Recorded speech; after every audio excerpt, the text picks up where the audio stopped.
اگر دلوں میں نرمی پیدا ہو جائے تو خوف خدا پیدا ہوتا ہے۔ خوف خدا پیدا ہو جائے تو انسان راہ راست پہ آ جاتا ہے۔ جب انسان راہ راست پہ آ جائے تو وہ اپنی منزل کو پہنچ جاتا ہے۔ ہم سب کی منزل قرب خدا، ہم سب کی منزل الفت خدا، ہم سب کا آخری مقام اللہ کی خوشنودی اور اس کے قرب میں اپنے آپ کو پہنچانا۔ آپ دیکھتے ہیں لوہا نرم ہو جائے تو اوزار بن جاتا ہے، سونا نرم ہو جائے تو زیور بن جاتا ہے، مٹی نرم ہو جائے کبھی کھیت اگاتی ہے تو کبھی باغ، آٹا نرم ہو جائے تو روٹی پیدا کرتا ہے۔ اسی طرح انسان کا من اور اس کا دل نرم ہو جائے تو وہ انسان کو ولی بنا دیتا ہے۔ اور یہ دل کی نرمی یا صحبت سے ملتی ہے۔ کسی نیک اور صالح نرم دل ذاکر انسان کی صحبت نصیب ہو جائے، اس کی توجہ نصیب ہو جائے، اس کی زبان سے نکلے کلمات سے فیض نصیب ہو جائے۔ یہ اسی طرح اگر بالترتیب پڑھیں، کسی ولی کی صحبت نصیب ہو تو دل کو نرمی ملتی ہے، اگر کسی صدیق کی صحبت نصیب ہو تو پھر تو کمال ہو جاتا ہے۔ جس کو خود نبی کی صحبت نصیب ہو وہ اسے خود صدیق بنا دیتا ہے، اور جس نبی کو خدا کی قربتیں اور جلوے نصیب ہوں وہ خدا کا محبوب ہو جاتا ہے۔ تو کچھ کلام انسان کا دل نرم کرتے ہیں، کچھ صحبتیں دل نرم کرتے ہیں۔ صحبت ہر آدمی کو ڈھونڈنی چاہیے، کوشش کرنی چاہیے، کسی صالح انسان سے اس کی بیٹھک ہونی چاہیے، وقتاً فوقتاً، کبھی کبھار اس کے ساتھ بیٹھتا رہے۔ آپ کبھی اس کو تجربہ کر کے دیکھیں، کبھی صالح انسان کے ساتھ آپ صحبت کر کے آئے تو دل کی دنیا بدلنا شروع ہو جاتی ہے، کیف بدل جاتا ہے، خیال بدل جاتے ہیں، فکر انسان کی چینج ہو جاتی ہے۔ بعد میں پھر دنیا میں مست انسان دوبارہ واپس اپنے ماحول میں جب پہنچتا ہے تو پھر وہ بیک آنا شروع ہو جاتا ہے۔ اگر آگے بڑھنا ہے تو کسی صالح کی صحبت بھی چاہیے، کسی ذاکر کا ذکر بھی چاہیے، کسی قرب والے کا قرب بھی چاہیے۔ آج ہم جو باب شروع کر رہے ہیں کتاب الرقاق کا، یہ کلمات مصطفیٰ، یہ وہ کلمات ہیں جنہوں نے صدیق اکبر جیسے جوان کا دل نرم کیا، جنہوں نے فاروق اعظم جیسے بہادر انسان کو در رسول پہ لایا ہے۔ یہ وہ کلمات ہیں اور یہ وہ زباں ہے جس کی وجہ سے عثمان غنی کو اتنا با حیا بنایا ہے کہ فرشتے بھی ان سے حیا کرتے ہیں۔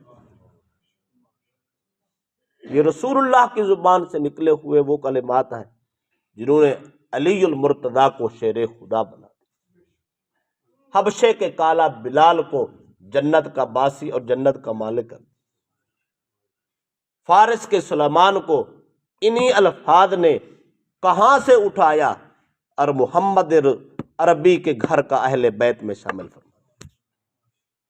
بات اتنی ہے، اگر ان کلمات کو ہم قبول کر لیں، ان کا اثر لے لیں اور ان کا فیض لے لیں تو یہ کلمات ہمیں قرب خدا نصیب کر دیں۔ پہلی حدیث اس کی صحیح بخاری کی ہے، راوی حضرت عبداللہ ابن عباس رضی اللہ تعالی عنہ۔ رسول اکرم صلی اللہ علیہ وسلم نے فرمایا، دو نعمتیں ایسی ہیں جن میں بہت سے لوگ گھاٹے میں ہیں، نعمتیں پر لوگ ان نعمتوں کی وجہ سے بھی گھاٹے میں، تھوڑے نہیں بلکہ سرکار نے فرمایا کثیر من الناس، بہت سے لوگ گھاٹے میں۔ وہ دو نعمتیں کیا ہیں؟ فرمایا الصحت والفراغ، ایک تندرستی اور دوسرا انسان کو فرصت اور اس کو آزادی، یہ دو نعمتیں۔ تندرستی 1000 نعمت سے بہتر، فرصت کا مل جانا عبادت کے لیے، ذکر فکر کے لیے، رب کے بارگاہ میں جھکنے کے لیے وقت کا مل جانا، فراغت اور وقت کا نصیب ہو جانا، یہ بھی رب کی نعمت ہے۔ یہ دونوں عظیم نعمتیں، اللہ کے نبی فرماتے ہیں یہ دونوں ہیں تو نعمتیں، پر اس کو نعمت کے طور پہ کم لوگ استعمال کرتے ہیں، زیادہ لوگ انہی دو چیزوں سے، دو نعمتوں سے گھاٹے میں جا رہے ہیں۔ دیکھیں، جب انسان صحت میں ہوتا ہے، تندرست ہوتا ہے، تو وہ غافل ہو جاتا ہے،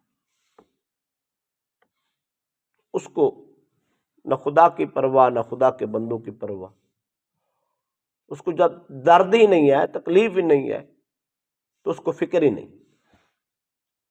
جب وقت ہوتا ہے ہمارے پاس تو ہم اس کی قدر نہیں کرتے، ہم اس کو ضائع کرتے۔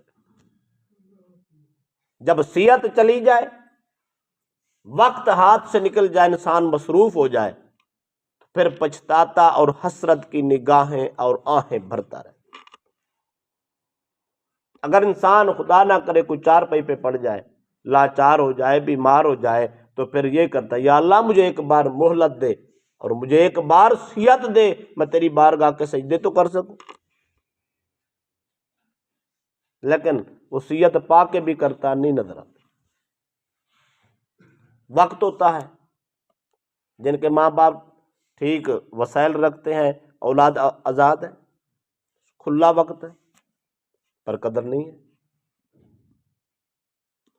جب وزن سر پہ پڑتا ہے، ذمہ داریاں آ جاتی ہیں، بچوں کی شادیاں ہو جاتی ہیں، بچوں کے سلسلے ہو جاتے ہیں، روزگار کے مسائل ہو جاتے ہیں، نوکر ہو جاتے ہیں، ملازمت شروع ہو جاتی ہے، دوڑ شروع ہو جاتی ہے، تو پھر وقت ہی نہیں ملتا، پھر انسان مصروف سے مصروف تر ہوتا ہے، پھر ساری زندگی صرف حسرت رہتی ہے، وقت نہیں ملتا۔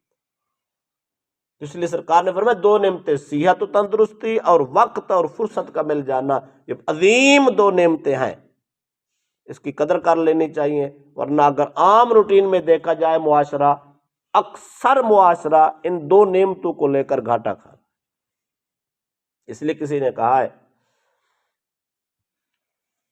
مال دے کر وقت خرید لو، وقت دے کر دنیا نہ بنا۔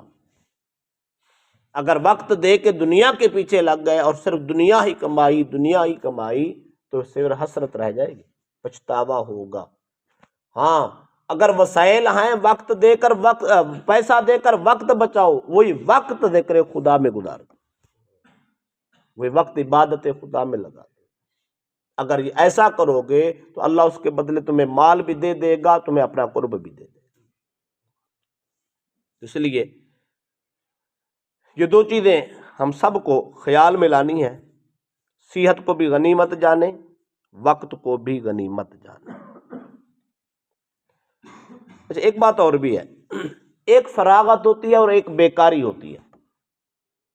فراغت اور فرصت و وقت یہ نعمت ہے، بیکاری جو ہے یہ زحمت ہے۔ وقت کا مل جانا اللہ کی نعمت ہے، اس کی قدر کریں، اس کو بہترین طریقے سے صرف کریں۔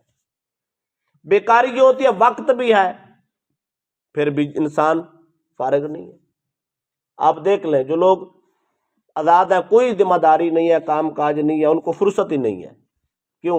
وہ شغل میں پھنسے ہوئے ہیں، کھیل کود میں پھنسے ہوئے ہیں، آوارہ کاموں میں پھنسے ہوئے ہیں، ادھر آ رہے ہیں، کوئی ادھر آ رہے ہیں، کوئی ادھر آ رہے ہیں۔ انہوں نے یہ نہیں سوچا میرے پاس آج وقت ہے، میں کوئی اچھا کام کر لوں، کوئی اچھی منصوبہ بندی کر لوں، اس وقت کو ترتیب دے لوں۔ ترتیب نہیں دے، بے ترتیبہ انسان، نہ اس کا وقت پورا ہوتا ہے نہ اس کو فرصت ملتی ہے۔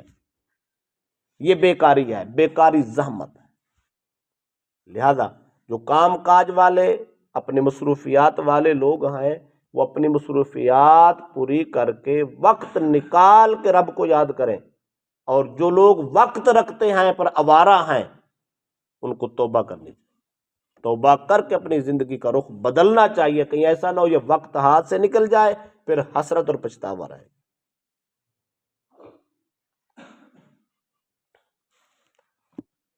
رسول اکرم صلی اللہ علیہ وسلم نے فرمایا جنتی جب جنت میں جائیں گے ان کو کوئی حسرت نہیں ہوگی. وجہ جنت میں وہی شخص جاتا ہے جو صحت و وقت کی قدر کرتا ہے، ان کو صحیح نعمت کے طور پہ استعمال کرتا ہے، وہ اچھے طریقے سے استعمال کرتا کرتا کرتا قرب خدا میں جا پہنچتا ہے. جس کو قرب خدا نصیب ہو جاتا ہے وہ جنت کا راہی ہے، وہ جنتی ہے. اب اس کو پچھتاوا نہیں ہوتا، حسرت نہیں رہتی. وجہ اس کی کیا ہے؟ وجہ اس کی یہ ہے وہ پیچھے چھوڑ کے کچھ نہیں جاتا. ہم ساری زندگی اکٹھا کرتے ہیں، جمع کرتے ہیں، جب جانے لگتے ہیں تو پھر ہماری نگاہیں خدا کی طرف نہیں ہوتی، ہماری نگاہیں مال کی طرف ہوتی ہیں. اس لیے شارحین نے لکھا ہے مال کمانا یہ بھی بہت مشکل ہے.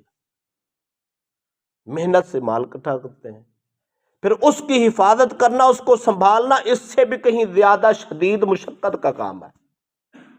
پھر چھوڑ کے جانا یہ بھی بہت بڑی حسرت کا کام. تو پھر پایا کیا؟ جان مار مار کے کمایا، ڈر اور خوف میں اس کی حفاظت کی، رات کو نیند ہی نہیں پڑتی، گھر میں پیسے رکھے ہیں کوئی چور نہ پڑ جائے. اگر یہ دو مرحلے بھی ہم کر جائیں، کما بھی لیں، حفاظت بھی کر لیں، اب جب جانے کی باری آتی ہے تو دنیا چھوڑنے کو جی نہیں چاہتا، نگاہیں مال کی طرف لگی ہوتی ہے، بلاوا خدا کی طرف ہوتا ہے. انسان ادھر جانا نہیں چاہتا، ادھر چھوڑنا نہیں چاہتا، مرتے ٹائم حسرت کی نگاہیں دیکھ دیکھ کے چلا جاتا ہے، اب روک سکتا ہی نہیں. جس کے پیچھے ہم 24 گھنٹے گزار رہے ہیں اس کا کمانا بھی مشکل، سنبھالنا بھی مصیبت، اور پھر چھوڑ کے جانا اس سے بڑی حسرت. اس لیے حکم شریعت یہ ہے مال کماؤ. انبیاء نے بھی کمایا ہے، صحابہ نے بھی کمایا ہے، پر اتنا کماؤ جتنے وقت کی ضرورت ہے. عزت کا وقت، عزت کی زندگی گزار سکو، رزق حلال کما سکو، بچوں کی صحیح تربیت کر سکو. اتنا مال ضرور کماؤ، یہ فرائض میں آتا ہے. اتنا نہ کماؤ جو حسرت سے دیکھتے دیکھتے دیکھتے پچھتاتے چل جاؤ، آنکھیں کھلی کی کھلی رہ جائیں. آپ نے پڑھا ہوگا یا دیکھا ہوگا جب انسان مرتا ہے تو بعض لوگ اگر سر پہ کوئی نہ ہو، مرتے وقت اگر گھر کا کوئی بندہ نہ ہو، آنکھیں کھلی رہ جاتی. اگر مرتے وقت کوئی گھر کا جی ساتھ بیٹھا ہے، ماں بہن بھائی کوئی بیٹھا ہے، تو سب سے پہلے وہ آنکھیں بند کرتے ہیں. آنکھیں کھلی رہ گئی تو یہ ڈرائے گا، چہرہ دیکھنے کے قابل نہیں رہتا. لوگوں کو پھول رکھنے پڑتے ہیں، آنکھیں بند کرنی پڑتی ہیں ورنہ ڈرونی ہوتی. وہ کس کو دیکھ رہا ہوتا ہے؟ وہ بھائی حسرت سے اپنا اکٹھا کیا ہوا مال، بنگلہ کوٹھی جائیدادیں دیکھ رہا ہوتا ہے، اور جو کچھ پیچھے چھوڑ کے جا رہا ہے وہ حسرت سے دیکھ رہا ہوتا ہے وہ میرا مال کدھر گیا. اب اس حال میں جو آدمی جا رہا ہے، جس کو اتنی حرص لگا ہے دنیا کا، کیا خیال ہے وہ آگے کیسے پہنچے گا؟ اب اس کی ساری توجہ پیچھے، فرشتہ اس کو لے کے جاتا ہے آگے، تو اس کی حالت یہ ہوتی ہے وہ چارپائی پہ پڑا تڑپ رہا ہوتا ہے. ہم کوئی کہتا ہے سکرات لگی ہے، کوئی کچھ کہتا ہے، کوئی کچھ کہتا ہے، کوئی کہتا ہے او موت بڑی اوکھیا ہے، او مرنا بڑا مشکل ہے، جان نکالنا بہت مشکل ہے.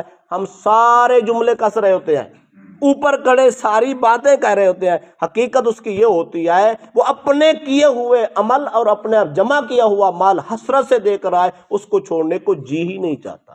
تو گویا وہ دنیا میں چھوڑا ہوا مال آخری ٹائم اس کے لیے مصیبت بن جاتا. اس لیے صحت اور فرصت کو خدا کے کاموں میں لگا. اگر خدا کے کاموں میں لگا دیں، یہ صحت بھی خدا کی عبادت بن جاتی ہے اور وقت بھی خدا کی عبادت بن جاتا ہے. جب یہ دونوں چیزیں عبادت خدا میں کنورٹ ہو جائیں تو پھر یہ راہ جنت کھول دیتی ہیں. جب راہ جنت کھل گیا تو ہم حقیقت کے مسافر ہو گئے. پھر کیا ہوتا ہے؟ جب فرشتہ آتا ہے اور وہ سامنے ہوتا ہے، انسان چاہتا ہے یا اللہ جلدی یہ روح پرواز کرے، یہ جسم کو چھوڑے، میں تیرا قرب حاصل. تو پھر جب اللہ والوں کی روحیں نکلتی ہیں تو ان کو آگے کی دوڑ ہوتی ہے، جب دنیا دار کی روح نکلتی ہے تو اس کو پیچھے کی دوڑ ہوتی ہے. بس اتنا فرق ہے. دعا کریں اللہ پاک ہماری زندگی کا رخ تبدیل، ہمیں دل کی نرمی عطا. اللہ پاک ہمیں